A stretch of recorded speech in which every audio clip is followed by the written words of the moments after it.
पूर्वी दिल्ली में red hall miners को किया गया सम्मानित। प्रत्येक को 25,000 का दिया इनाम। रेड हॉल माइनर्स ने की पीएम मोदी से मिलने की इच्छा जाहिर।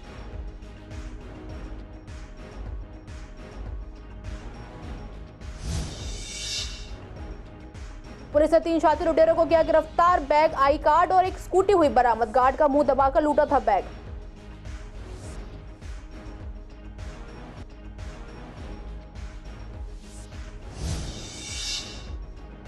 सीबीएसई के नए नियमों से खुश नहीं है पूर्वी दिल्ली के स्टूडेंट्स का कहना ये नहीं है सही फैसला। टीचर्स की राय, कम नंबर के दुख से उबर सकेंगे स्टूडेंट्स।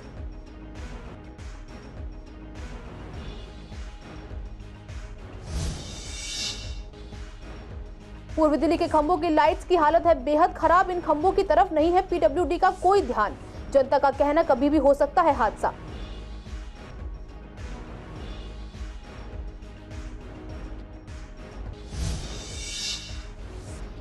एटीएस के स्टाफ ने स्नैचर्स को किया गिरफ्तार। एक मोटरसाइकिल और 4 मोबाइल फोन हुए बरामद। मामले में आगे की जांच है जारी।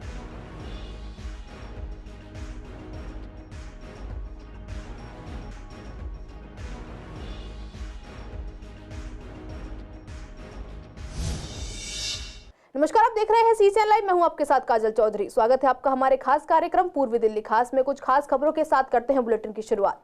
उत्तराखंड में 17 दिन से सुरंग के अंदर फंसे 41 लोगों को सुरक्षित बाहर निकालने वाली 12 लोगों की टीम में 6 रेड हॉल माइनर्स खजूरी खास की श्रीराम कॉलोनी के रहने वाले थे।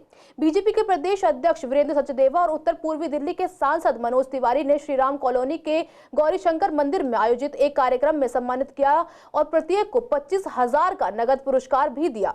मौके पर जिला अध्यक्ष पूनम चौहान, विधायक मोहन सिंह विष्ट सहित स्थानीय लोग भी मौजूद रहे। जब उनमें से एक साहसी नौजवान ने पीएम नरेंद्र मोदी से मिलने की इच्छा जाहिर की तो वीरेंद्र सचदेवा ने उन्होंने कहा कि उनकी यह इच्छा भी शीघ्र पूरी की जाएगी। सांसद मनोज तिवारी ने साहसिक कार्य के लिए उन्हें बधाई दी। मनोज तिवारी ने कहा कि हम फिल्मों के हीरो हैं तो आप लोग रियल जिंदगी के हीरो बनकर उभरे हो। आप लोगों की साहसिक कार्यशैली से 41 लोगों की जान बची। हमें गर्व है कि आप लोग हमारे संसदीय क्षेत्र के निवासी हो। सांसद मनोज तिवारी ने कहा कि हम पीएम नरेंद्र मोदी की ओर से आपकी वीरता और साहस का सम्मान करने के लिए आपके बीच उपस्थित हैं। नहीं, ये नहीं होगा फायदेमंद, क्योंकि ग्रेड से मतलब कोई बच्चा फेल हो रहा होता तो उसे ग्रेड मिलके वो पास भी तो हो सकता है ना। ये तो नहीं, गलत बात है। मेरी जॉब के लिए दिक्कत होगी और हमें तो ग्रेड मिलनी चाहिए और जॉब को भी बोलना चाहिए कि हमें ग्रेड देनी चाहिए। ऐसा तो नहीं हो सकता, ग्रेड नहीं मिलेगी तो फिर हम जॉब में भी दिक्कत आएगी, आगे फ्यूचर में हमें प्रॉब्लम होगी। तो नहीं, बहुत ज़्यादा नुकसान होगा। ग्रेड तो हमें मिलनी चाहिए, उससे हमें हमारे परफॉर्मेंस का पता चलता है। अगर हम आगे जॉब के लिए अप्लाई करेंगे तो हमारे परफॉर्मेंस पे तो फिर वो बहुत ही बुरा इम्पैक्ट पड़ेगा।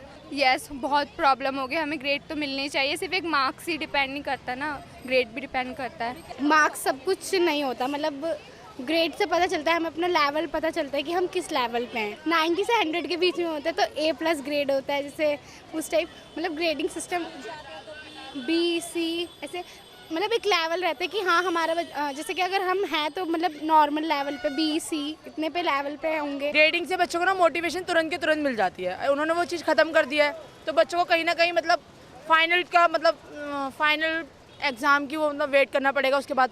और ग्रेडिंग सिस्टम है कि अगर बच्चे ने कोई एक्टिविटी करी है तो उसको तुरंत के तुरंत हमने वहीं पे ग्रेड दे दिया, A ग्रेड, तो उसको पता चल जाता है वो मतलब टाइम टू टाइम प्रोसेस हो रहा है या नहीं हो रहा। केंद्रीय माध्यमिक शिक्षा बोर्ड का 10वीं और 12वीं की परीक्षा में ग्रेडिंग ना देने का फैसला स्वागत योग्य है।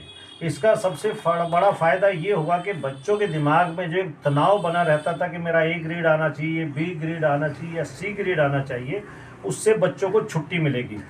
और साथ ही वैसे तो जब से ये क्यूट का एग्ज़ाम शुरू किया है तब से यूनिवर्सिटीज़ में दाखिले के लिए ये ग्रेडिंग सिस्टम ऑटोमेटिकली रूप से उसकी इम्पोर्टेंस ख़त्म हो गई थी। पर फिर भी जिस तरीके से सीबीएसई ने फैसला लिया है ऐसे समय में हम इसका स्वागत करते हैं।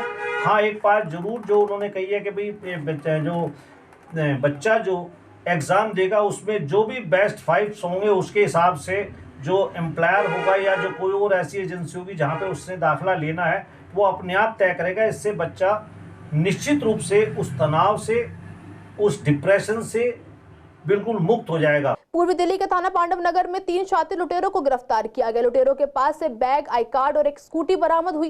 गिरफ्तार आरोपियों की पहचान रहमान, वरुण और जैद उर्फ बिट्टू के रूप में हुई है। थाना पांडव नगर इलाके के संजय झील में स्नैचिंग की घटनाएं काफी हो रही थी। अपराधियों को पकड़ने के लिए एक टीम का गठन किया गया था। पुलिस टीम संजय झील के पास गश्त ड्यूटी पर थी। शाम करीब 7:30 बजे गश्त के दौरान टीम को 3 संदिग्ध दिखे जो एक बैग के साथ स्कूटी पर सवार होकर जा रहे थे। वहीं संजय झील का एक गार्ड पकड़ो पकड़ो चोर है चिल्लाता नजर आया। टीम ने तुरंत अपनी पेट्रोलिंग गाड़ी से रास्ता रोककर तीनों को पकड़ लिया। गार्ड ऋषि कुमार ने बताया कि लुटेरों ने मुंह दबाकर उसका बैग लूट लिया। बैग में सामान और आई कार्ड था। पुलिस ने तीनों आरोपियों को गिरफ्तार कर उनके पास से लूटा हुआ सामान भी बरामद किया है।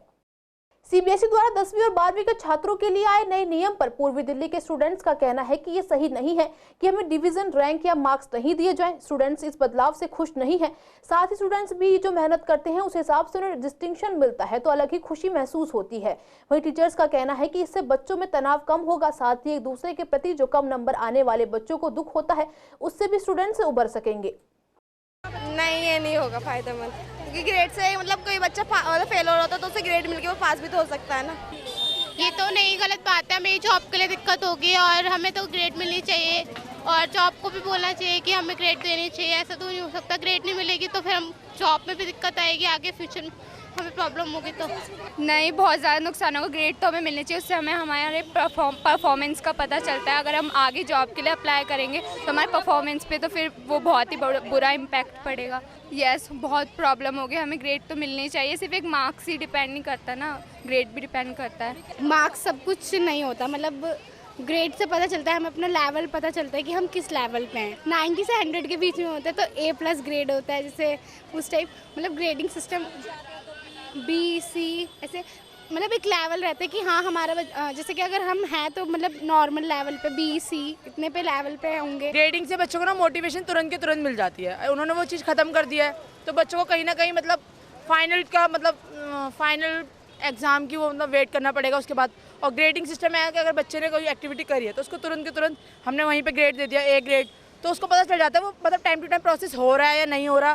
केंद्रीय माध्यमिक शिक्षा बोर्ड का 10वीं और 12वीं की परीक्षा में ग्रेडिंग ना देने का फैसला स्वागत योग्य है। इसका सबसे बड़ा फ़ायदा ये होगा कि बच्चों के दिमाग में जो एक तनाव बना रहता था कि मेरा A ग्रेड आना चाहिए, B ग्रेड आना चाहिए या C ग्रेड आना चाहिए, उससे बच्चों को छुट्टी मिलेगी। और साथ ही वैसे तो जब से ये क्यूट का एग्ज़ाम शुरू किया है तब से यूनिवर्सिटीज़ में दाखिले के लिए ये ग्रेडिंग सिस्टम ऑटोमेटिकली रूप से उसकी इम्पोर्टेंस ख़त्म हो गई थी। पर फिर भी जिस तरीके से सीबीएसई ने फैसला लिया है ऐसे समय में हम इसका स्वागत करते हैं।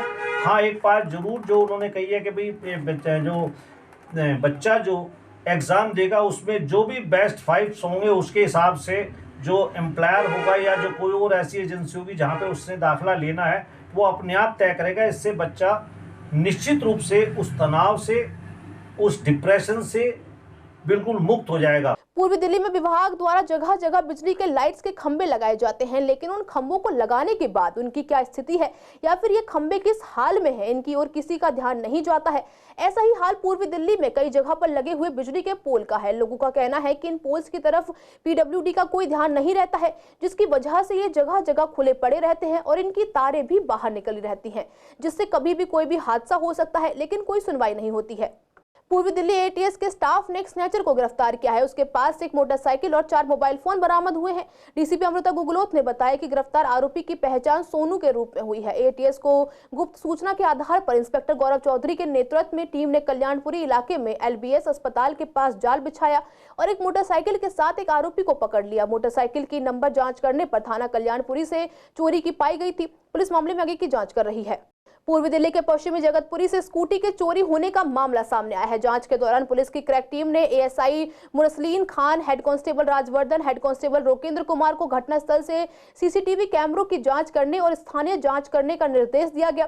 टीम ने कुल 28 कैमरों की जांच की और गुप्त सूचना के आधार पर आरोपी को ललिता पार्क से स्कूटी के साथ गिरफ्तार कर लिया। आरोपी की पहचान नवाब अंसारी के रूप में हुई है। पुलिस ने मामले की एफआईआर दर्ज कर आगे की कार्रवाई शुरू कर दी है। पूर्वी दिल्ली थाना पांडव नगर पुलिस ने एक शराब तस्कर को गिरफ्तार किया है। उसके पास से 96 क्वार्टर अवैध शराब बरामद हुई है। गिरफ्तार आरोपी की पहचान विनोद के रूप में हुई है। थाना पांडव नगर के कांस्टेबल संदीप एरिया पेट्रोलिंग के दौरान सर्वोदय बाल विद्यालय के पास शशि गार्डन कोटला रोड पर पहुंचे और एक व्यक्ति को अपने सिर पर प्लास्टिक का कट्टा ले जाते हुए देखा। पुलिस को देखकर उसने खुद को अंधेरे में छुपाने की कोशिश की तो पुलिस को संदेह हुआ और पुलिस ने उसे रोका और प्लास्टिक के कट्टे के बारे में पूछताछ की, लेकिन वह ठीक से जवाब नहीं दे सका। इसके बाद पुलिस ने जांच की तो उसमें अवैध शराब मिली। तलाशी लेने पर उसके कब्जे से 96 क्वार्टर अवैध शराब यानी मोटा मसालादार देशी शराब केवल हरियाणा में बिक्री के लिए थी। थाना पांडव नगर तहत धारा 33 दिल्ली उत्पाद शुल्क अधिनियम के तहत मामला दर्ज किया गया है। दिल्ली में सड़कों को बनाकर ऐसे ही छोड़ देना और फिर मरम्मत ठीक ढंग से ना करने से आते जाते लोगों को समस्या होती है। ऐसा ही कुछ हाल पूर्वी दिल्ली के मंडावली स्थित सड़कों का है, जो सड़क श्री राम चौक से प्रीत विहार और वेस्ट विनोद नगर तक जाती है, जिसकी हालत बेहद खराब है। लोगों का कहना है कि सड़क की करीब 2 से 3 साल से मरम्मत नहीं की गई है, जिसकी वजह से सड़क पर चलने वाले लोग आए दिन चौटिल होते हैं और साथ ही स्कूल के बच्चे समय से स्कूल नहीं पहुँच पाते हैं। रोड के टूटने से बनती है, रोड टूट रहे हैं, देख रहे हो ये सामने आपके टूटे पड़े हैं सब। अब सब जैसे इलाका में चले जाओ, देखो ये सामने टूटी हुई है। यहाँ पर ट्री भी पलट गई, दो तीन ट्री भी पलटी हैं। नाले पे ये जा समझ लो रेहड़ी पलटती हैं। ये प्रीत विहार तक जा रही है सीधी, समझे? रोड प्रीत विहार तक है। कुछ ज़्यादा समझ लो डालते हैं फिर टूटता है, डालते हैं फिर टूटता है, इसकी कोई वो नहीं है। भाई हम तो 40 साल से बैठे, हमें तो ये उम्मीद है कि कहीं मिल जा जीगा तो मिल जा। कहाँ मिल रही है? सरकार अपना अपना पेट भर रही है। सरकार से क्या हो, सरकार से मांगने से कुछ मिल जाए तो मांगो भी, मांगने से मिलने को है नहीं। आप ये मंगलम वाली सड़क देख लो जाके, अभी जंदी में बनी थी, अब देख लो आगे दोबारा कितना बुरा हाल है। आप वही सड़क देख लो, अभी 1 साल पहले ही बनी थी और सड़क का हाल देख लो आगे, इतने बड़े बड़े तो गड्ढे हो रहे हैं। बहुत बुरा हाल है भैया, यहाँ तो सारे गड्ढे पड़ा हुआ है और हमारे ख्याल से कभी रोड एक बार बना है, उसके बाद तो कभी रोड बना ही नहीं है। देखो बुरा हाल है, करेंगे सरकार तो हो जाएगा बढ़िया। हम जब ध्यान ही नहीं देते हैं, दिल्ली का कचरे भरा हुआ, कहीं निकलो तो बाहर नहीं, गंद भरा हुआ, इससे बढ़िया तो ये आपको खोड़ा वगैरह चला जाओ वो बढ़िया है। आज के लिए इस बुलेटिन में बस इतना ही। हर रोज ऐसी नई खबरें देखने के लिए देखते रहिए CCN लाइव। नमस्कार।